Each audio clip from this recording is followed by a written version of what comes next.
The very first time was probably something I shouldn't openly admit to, but I did a little star on myself without any guidance, without knowing how to put a machine together, which is obviously a disaster. It looks horrible, but it's sentimental. First thing I touch skin, so I'm gonna keep it forever.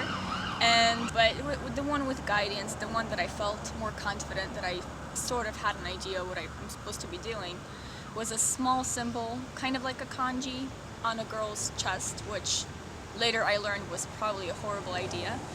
But it turned out pretty well for me for my first one. It was, I don't want to say it was really nerve-wracking. I was so excited to do that I think adrenaline took over, and it was more just anxious than really nervous and freaked out, which a lot of people say you're just freaking out, shaking, and I didn't have any of that.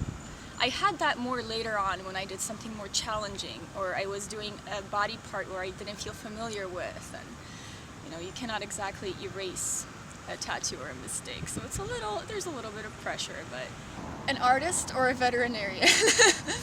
But I couldn't imagine cutting up an animal, so I just left that aside, and I pursued a fine arts studies.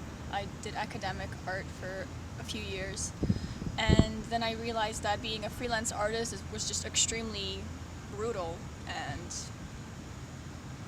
unforgiving, really. So that industry kind of was just too much for me. I didn't want to do that, but I still needed something creative, but something with a little more fulfillment, a little less selfish, and something with a more stable income on top of that. So I just thought that tattoos were it.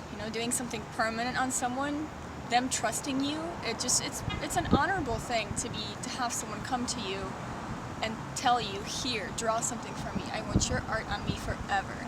So I thought that was the most amazing medium I could ever do. And the minute I did a first little tattoo, I just knew that at that moment that it was going to be it for the rest of my life. I don't care what everybody else thinks. It's amazing. It's an amazing feeling, and it's a lot of fun.